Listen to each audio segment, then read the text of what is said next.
G'day you mob, Pete here, and this is another episode of Aussie English, the number one place for anyone and everyone wanting to learn Australian English. So today I have a Goss episode for you where I sit down with my old man, my father, Ian Smisson, and we talk about the week's news, whether locally down under here in Australia or non-locally overseas in other parts of the world. Okay, and we sometimes also talk about whatever comes to mind, right? If we can think of something interesting to share with you guys related to us or Australia, we also talk about that in the Goss.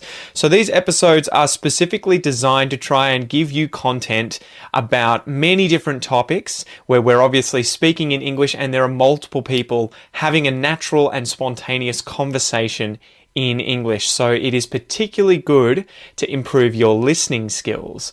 In order to complement that though, I really recommend that you join the podcast membership or the academy membership at aussieenglish.com.au, where you will get access to the full transcripts of these episodes, the PDFs, the downloads, and you can also use the online PDF reader to read and listen at the same time. Okay, so if you really want to improve your listening skills fast, get the transcript, listen and read at the same time, keep practicing, and that is the quickest way to level up your English. Anyway, I've been rabbiting on a bit. I've been talking a bit.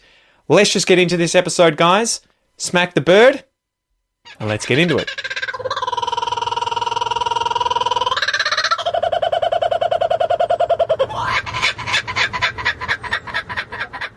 Where did the drop bear myth come from, Dad? Oh, this is a great story. Do you want to go through this one? You can read out the first bit of it. No.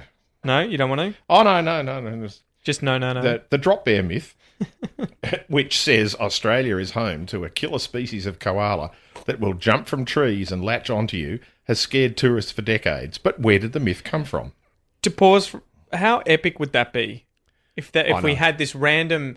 The other species that is most closely related to a koala is a predatory tree bear lion thing that will fuck you up if you go camping and camp under the wrong tree. Like, exactly. How much would that change the what would you say, the vocational or the vacation environment in Australia? Would you would great, be like, there are places you do not go. Don't go to Drop Bear Valley. Yeah.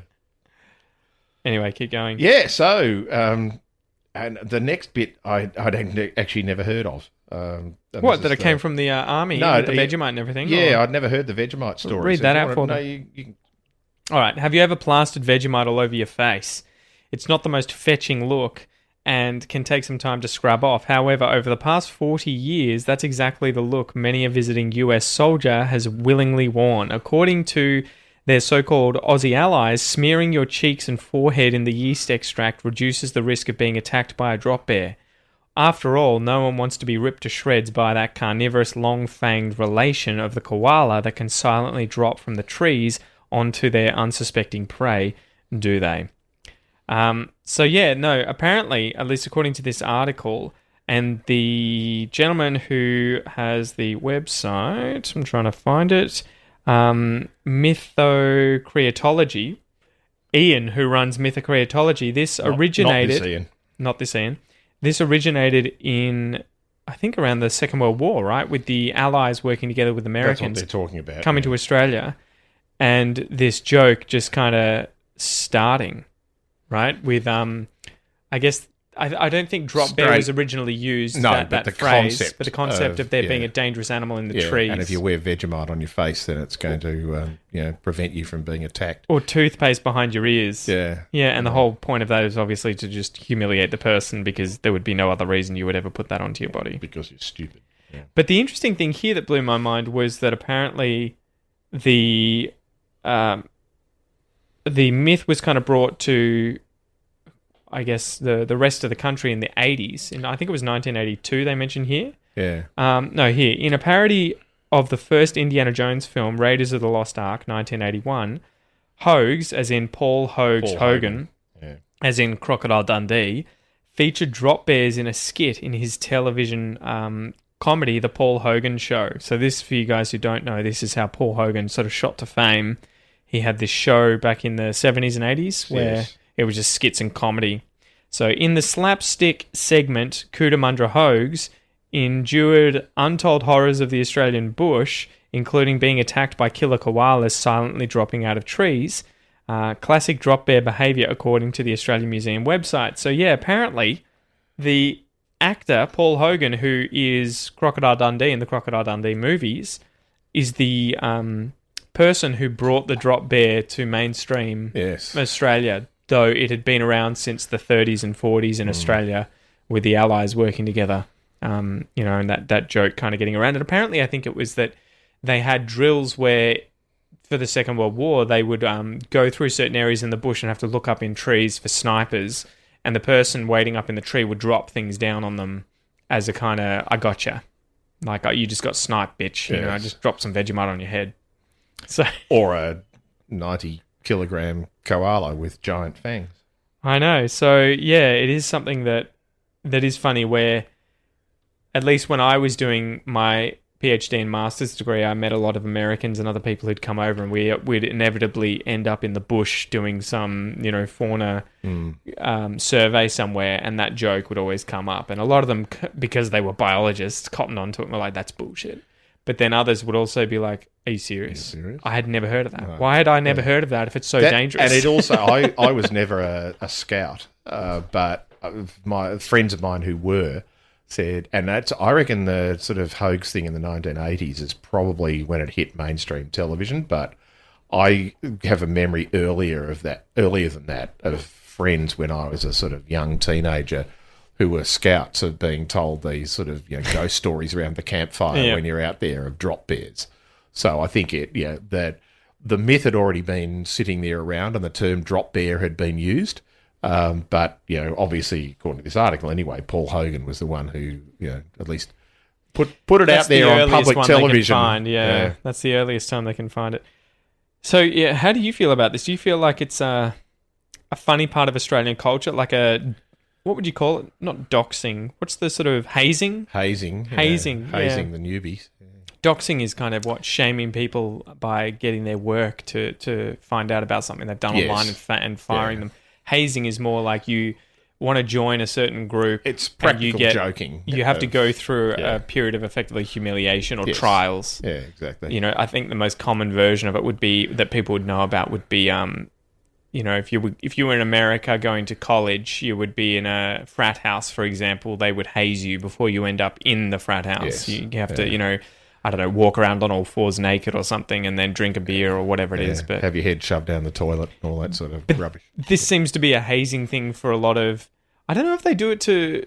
I guess you would do it to migrants. It's mostly tourists, I think, who don't speak English and come here. But the most common version of this, or the most common types of times that I have ever done this or hear about it, is with Americans. Mm-hmm. So, is it a good thing? Is it a bad thing? Is it a part of Australian humour and culture? Is it bullying? Yeah, I think, it's definitely bullying if you keep doing it. But to the detriment of the person's mental health. Exactly. That they're literally going camping and they're terrified. Look, I think there's an element of Australian humour that is about taking the piss. Mm-hmm. And do you want to explain what that expression means? It's teasing, but it's teasing in a lighthearted sense where the other person sort of gets it. Everyone's getting kind of involved, right? Yeah. And it's sort of like everyone's part of the joke, as opposed to just me bullying, calling you a dickhead. Yeah, and continuing to do so publicly. Yeah. But I think there's then that element of that does stretch over to bullying when. And look, as I've said lots of times, I've got lots of American friends and American relatives, and I actually love the country apart from their politics and their lack of gun control. And Vegemite. And their lack of Vegemite. Well, you can buy Vegemite in supermarkets there now, so it was too expensive. I think Americans take themselves way too seriously, just in general, and they just don't get the idea of taking the piss. Yeah. Well, this is a very British thing that we've gotten from the Brits. And I think we've probably taken it to another level. Yeah. But the Irish do it as well. Yeah. And I think that's probably a lot of where Australia... the downtrodden, people in the British Empire. Yeah, for sure. But it's an interesting thing where it kind of works as glue I feel like social glue, the social cohesive glue that brings people together. When you can both take the piss out of one another, Yeah. because you're different, it brings you together. There's almost like this abusive relationship from both sides. It is. It's a lighthearted abusive relationship, Yeah. and I've certainly got friends and very good friends that I've had for most of my life, where not a large proportion, but a significant proportion of your conversation is basically lighthearted insults, where there is an assumption that we both know this is not true, but there's a subtle element that might be close to true in there. And so this happens with my wife and I. Yeah, never let there be a chance. We'll be taking the piss out of each other's cultures. Yeah. Where she'll just be like, wait, you don't do that? And I'll be like, wait, you do? You fucking weirdo. Yeah. You know? Exactly. And it's that. Yeah. And maybe Brazilians get it as well. Maybe I think Brazilians are the... they're the Australians of South America. Yeah, I reckon they are. I truly reckon they are. At least the ones that I've met here. I mean, who knows what's waiting for me in Brazil when I go there. Maybe I'll be like completely shocked. Are you going to get it in Portuguese? That's the thing. Because a lot of the piss taking, this is turning it into a verb, a lot of the piss taking piss taking there is a noun, Dad. Yeah. The piss taking. Yes. Is related to particular terminology, vernacular, and ways of speech. And that's something, as you know, and your learners will find, is it's not, if you read the words written down, it's very different from when somebody says it. Can you think of any examples? I know I put you on the spot. You have. I probably will as soon as we stop talking, but I guess it's how you say things, right? Like if you were to say, good on you. Good on you is a good one. Yeah. Intonation. Yeah. If I say, you do something, and I come and go, hey, Pete, good on you. Well, thanks. Or I say, hey, Pete, good on you. Go fuck yourself. Exactly. and it's a very subtle difference.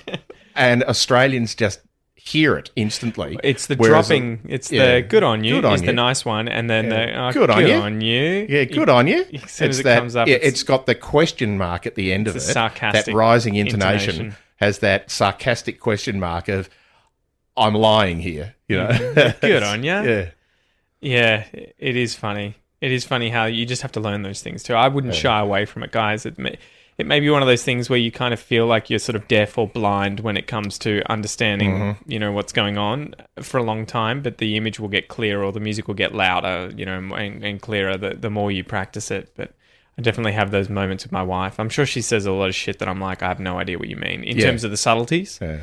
Like where she'll say something and I'll just be like, But a lot of it I'm starting to clue onto and sort of get. There'll be so many of these things. Like what... she'll always say it's a really funny thing. I'd have to hear from the other Brazilians here because this is a sample of one. But anytime I make fun of, I don't know, I'll be not necessarily making fun of any single person in her family, but I'll be like, we'll have something that none of us want, and I'll just be like, oh, you could send this to your mum, as a joke, and she'll say, "Manda para sua avó," send it to your grandmother, sort of constantly, and it's really funny. That's fine. But then as soon as I think I said to her once, again, when I was saying these things, it was in English. As soon as I said it in Portuguese and I was like, manda para sua mãe, porra.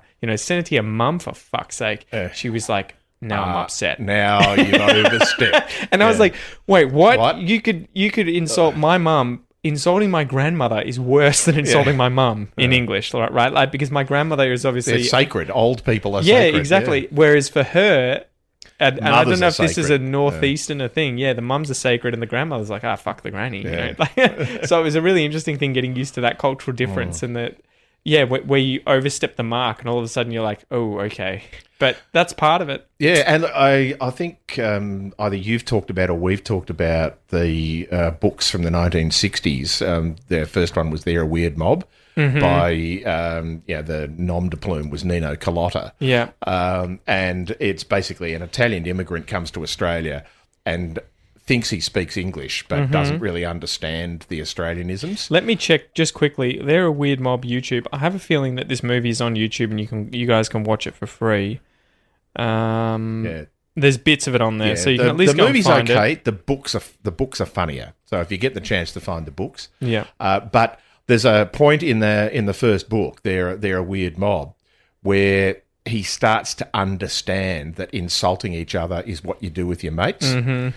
And because he just kept feeling like he was being downtrodden Exactly. and pushed away out of the group, whereas he finally understood that when he was being insulted, he was being included. Yeah. And that then became... That is one of the most difficult things for me to convey to people coming to Australia. I've had that with a few friends who are Brazilian and from other places too that have just said, I don't understand. Like, I work as a tradie with a bunch of other guys and they're just constantly hounding me. They're constantly making fun of me, calling me a fuckhead or whatever it is, making jokes. Hey, dickhead, go and pick up the bricks. And I'm like, this is that stereotypical male bullying / joking, hazing thing that happens with even Australians, where you kind of need to be involved and give back what you get to be a part of the group. Because it's kind of almost this weird, sick thing of if you show that you can't handle it, they're going to go harder. Yeah. Because you can't handle it.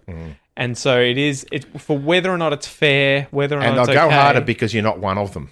Yeah. But when you push back, you become one of them, and that's what I said. I think I said to him. And there's lots of times where workplace bullying, it goes too far. It goes too far. Sure. That things that start off as just taking the piss and then just end up being, people's mental health and physical health in some cases. Well, one of the things that I was always telling him, would be to reply, "Oh, did your mum tell you that joke?" Yeah. That sort of thing, exactly. where effectively you're taking the piss out of their intelligence. Yeah, another dad joke. Yeah, or just that whole, where did you hear that? Your grandmother or something. Yeah, exactly. And everyone, especially if they or my grandma used to tell that joke. Yeah, but if they're the kind of people that get it, they'll laugh at that point. Laugh. And that's that. Yeah, you're one of us. Yeah, exactly. Yeah. All right, you get it. You can stand up for yourself, and you kind of like, fuck off, you bogan. Yeah, exactly. Well, it's one of the great insults. If I call you a bastard, that's an insult. If I call you a mad bastard, it's a compliment. Well, the mad thing at the start, it means you're awesome. Yeah, you're cool, exactly. You're great. Yeah. You might be crazy, but you're one of us. Yeah. So it is a difficult thing that you kind of have to get used to here in Australia, especially if you're a male, and especially if you're a male working with other men in those kinds of jobs. Physical environments often. Where it's very informal and there's stress and you're angry. And there's not many women around, so blokes there's no filter. Act like blokes. Yeah. It is one of those interesting things. I'm always unsure of how much to include of that tradie kind of just interaction and language, because you will hear swearing all the time. And it's almost like, I remember when I was working at the pizza shop, it would be the same thing, but you would have to turn it on and off. You're on the front of the house in front of people that are coming in, the customers, you're not doing it, but out the back everyone's like, fuck it. And I find it, as our listeners would be aware, I tend to swear a lot. Less than me. Yeah, probably. but even I have that sort of formality filter where, and I don't think about it. It's just, it turns off and it turns on. Yeah. And every now and then, people listening will have that in their own language. Exactly, you will, and different circumstances. And it's where does the dark grey turn into light grey in terms of when you do it or don't do it. But I remember it was a couple of days ago. I was, I can't remember where I was, but I was in a shop somewhere buying something, and the guy who was selling it, just over the counter, was probably my age, mid-60s, and he just started. What, swearing? Yeah. And he says, "Those things are no fucking good, mate. Why don't I get you one of these?" Yeah. And I went, excuse me? It's so funny that they can go both directions. Yeah. They can go the direction of, and even though you're the kind of person who it's like, in another situation, I would speak exactly the same way. Yeah. I'd be at the pub where somebody was saying, "Oh, I bought this new lawnmower, mate." I go, "They're no fucking good. Why don't you get a good one?" Yeah. And I wasn't buying lawnmowers, but it was one of those things where I instantly trusted what the guy was talking about. And that's the other side of it, right? Where you're like, it's almost associated with honesty. Yeah. But whereas if it was your mum in there, he probably would have behaved completely differently. He wouldn't have turned to her and go, "They're no fucking good, madam. You should get one of these." You have to tell the story about that restaurant lady that set the... I think we've probably talked about that at some point, but you might as well tell it again. The Italian family that had this little restaurant in Fitzroy when I was a university student in the 70s. Yeah. This is my all-time favourite restaurant, and it only lasted, I don't know how long. It was probably a year, and it was a little place. Lasted as in the way that she would speak, or no, it just disappeared. Yeah, they made their fortune and left, I suspect. Yeah. But either that or the police locked them up and took them away. But it was when I was a university student. Nobody, when you're an undergraduate student, you've got no money. And so anywhere that sold lots of good, cheap food, you go, right, we'll go there. So a couple of mates said, I went to this really cool restaurant. I want to go down there again tonight. And he walked in the front door, and there's typically little old Italian lady, all dressed in black, and she was about 4'10" tall. And when I was 18 years old, she was probably 60, but she could have been 80. And you walk in the front door, and she turned around and go, "What do you fucking want?" I can't do an Italian accent, so what do you fucking want? And I apologies to all my Italian friends, and it's looked at it and went, "Excuse me, Yeah. what?" And it turned out A table. that was all she spoke in English. Really? And she would just point to the table, and you'd go and sit down. And the best thing about this place was that none of the cutlery matched, none of the crockery matched, but they'd come and they'd bring there was one meal for the day. We got spaghetti and meatballs today, and they just bring this big bowl, dump it on the table. You'd pay about $4 each, and you'd have a glass of wine. And when I was 18 years old, I didn't drink wine. But as Italians, you drink wine. Yeah, exactly. A glass of wine and as much spaghetti as you could eat for $4. We thought, this is fantastic. But this little old lady, she was the greeter. What do you fucking want? Yeah, not the ideal person. And for I the job. suspect her grandchild, who was Yeah. probably taught her that, grandma, nonna, this is what you say. Yeah. What the So fuck? what the fuck do you want? Yeah. So you said it was like part of the reason you kept going back. Oh, right? it was, yeah. It was the entertainment, getting greeted at the door. And you get your mates in there and go, hang on, shut up, you idiots at the back. Yeah, you're all making noise. You open the door and you go, what do you fucking want? This? Okay. It's funny, isn't it? Because you kind of like, if that were an Australian woman saying that, it would be taken completely differently. Oh, you turn around and walk out. Yeah. Yeah. And so it is so funny how contextual that is. And that's why I'm always saying to people like who are learning English, the swearing, obviously, you have to try and work out informal versus formal situations, especially the most stark examples, right? You're not in a job Christmas interview. dinner with your grandparents. Yeah. And, depending on what your fuck grandparents... is this food, Yeah, exactly.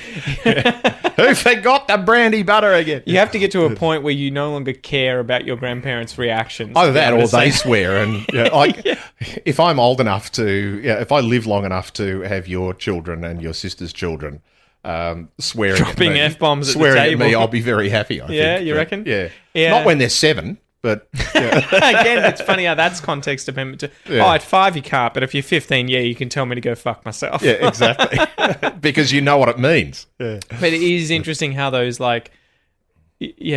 people can get away with it. I think I'm the same. When I speak Portuguese, I can say and do a lot more things that I think a normal Portuguese speaker would just never be able to get away with. Do you mean a Portuguese speaker or a Brazilian? Or any of them. Yeah. Right, a native speaker of the language, because they would be expected to understand and get all the nuances. And it's the same. Whenever I catch up with Brazilians, my wife's always like, you're so much funnier in Portuguese when you're speaking. And I'm like, yeah, because I'm playing with the language and making jokes. I'm doing and Australian. I kind of want to see how it all works. If I say this, are you guys going to laugh? Does this work like this? What's the strength of this? If I say like caralho or something like that, how do I can hear it, but I don't understand how to use it, right? Like these swear words. And so I'll make jokes and I'll, use these sorts of words, and then she'll be like, but in English you never make those jokes. And I'm like, yeah, because I understand it. I understand. And I'm it's not not funny. testing it. It's not funny if I just suddenly say, fuckwit, out of nowhere, in the same context. If you guys were all English speakers, you'd be like, what, have you got Tourette syndrome or something? What's wrong with you? Yeah. Anyway, we can finish up this episode We can. here. We've sworn enough. I know. Hopefully you guys enjoyed it. Yeah. See you soon. Bye. Yeah, go fuck yourselves. See ya.